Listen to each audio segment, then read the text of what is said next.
Okay. So far, every attempt I have made at streaming this book has gone wrong in some way. I actually thought the last bit, which lasted 50 minutes, had gone very, very smoothly before logging onto YouTube and discovering there was no audio for almost an hour. So I really, really hope people can hear me right now. I'm assuming people are going to be watching later. I haven't told anybody about this because, frankly, I don't want anyone watching and discovering that it was all a bit of a, well, frankly, a shit show. So let's continue on from where I had got to, which was I was at the end of chapter 1. I will try and stream the whole of chapter 2, although it is possible that members of my family will get home in the meantime, and if they do, I am afraid, have to vanish.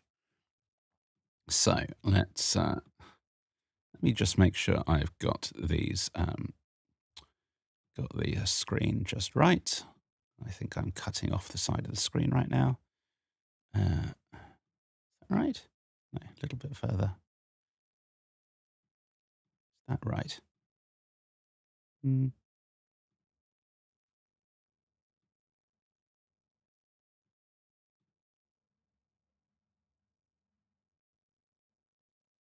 Oh, I see what I've done wrong. I see what I have done wrong. It's meant to be there and there. Oh yeah. Be able to see both the script and me and my voice and Reaper, and all going well. Things will not be a complete disaster this time. So let's have a go. Chapter 2. Sandwich Meet Society. The Dougie stood in the courtyard of his apartment complex, basking in the flickering glow of a malfunctioning security light. It blinked in Morse code, which Doug decided was probably a warning. Or a confession. Hard to say. He'd made it this far, out the building, across the parking lot, and now standing triumphantly near a bush that smelled like wet pennies and regret. All around, residents peered from behind blinds, clutching small dogs and larger bottles of wine.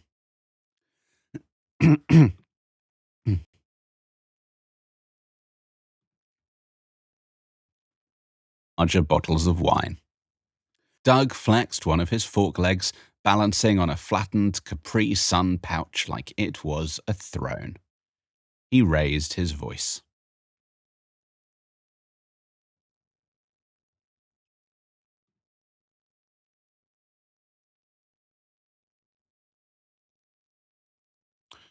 I do need to fix. I need to fix my riffle punch. I stupidly took away a little change that I'd made in my script because I thought it had caused a problem, but it hadn't. So open my script called Multicast Riffle Punch. Open it up, and I just want to add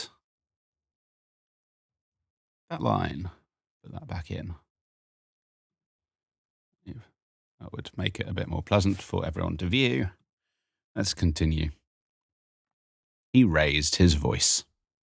Fellow citizens, I come in pickles. Pickles. A single tomato was thrown from an upstairs balcony. It hit him square in the lettuce. Jeff, now disguised as a wrought iron patio chair, muttered, "This is better than brunch." Doug turned, the fish head twitching to orient towards the voice. Jeff, is that you? Is that you? The chair sighed. Chair sighed. Nope, just your average sardonic furniture. Pay no attention to the snide recliner in the corner. In the corner. Doug nodded solemnly. Right. Right. At that moment, a jogger with earbuds trotted past, did a double take mid-stride, and launched into a shriek so high-pitched it cracked 3 windows and caused a chihuahua to faint. She turned and bolted, leaving behind a single haunted sneaker. Jeff, still a chair, quipped. That's 4 points on the emotional disruption scale. You're trending, Dougie. Doug shuffled awkwardly towards the bush, using his telekinesis to lift a fallen frisbee and press it to his face? Chest? He wasn't sure anymore. The pamphlet said to express individuality, so he wore it like a shield. The bush whispered, voice reference. Are you the chosen one? Crunch. Are you the chosen one? So this is actually a squirrel. Okay. The bush whispered, Are you the chosen one? You the chosen one? Doug blinked. Who said that? Didn't like that. Let's try that again. Doug blinked. Who said that?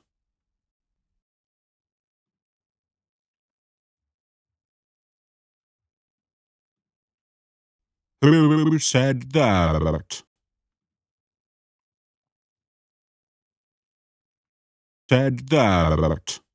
A squirrel emerged twitching. It wore a bottle cap on its head like a helmet and clutched a cheese puff staff.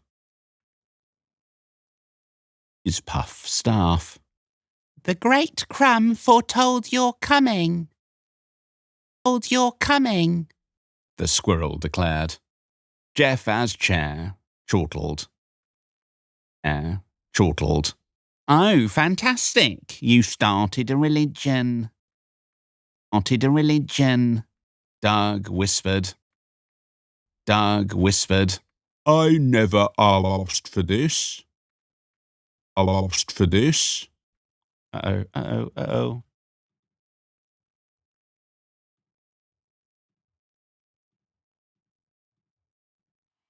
Definitely made a mistake. Asked for this. That's how all great cult leaders start. Jeff replied. Wrong track.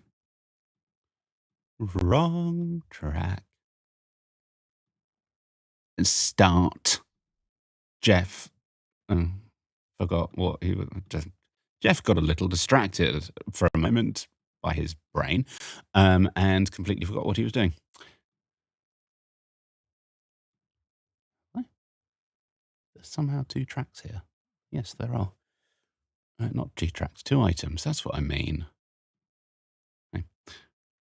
Leaders start, Jeff replied. Look out for talking raccoons. They unionised. No sooner had the words been said than 3 raccoons marched out from behind the dumpster, each wearing a sash made of fruit roll-ups and carrying glow sticks. This is one of the insane ones. We represent the Order of the Trash Moon. Steve. Carrying glow sticks. We represent the Order of the Trash Moon. The Trash Moon. One announced. You will address us by our sacred titles, Crunch, Munch, and Lieutenant Steve. Steve. Doug bowed, or at least leaned forward and lost an olive. I am honoured by your presence. Crunch stepped forward. The sacred bush has spoken. You are the one sandwich to feed them all. Lieutenant Steve added, and also to bring balance to the sauce. Kid. And also to bring balance to the sauce. Lieutenant Steve added, and also to bring balance to the sauce. Jeff sighed. And now we've gone full prophecy. Someone cue the dramatic wind. Oh, who's calling me? Interesting.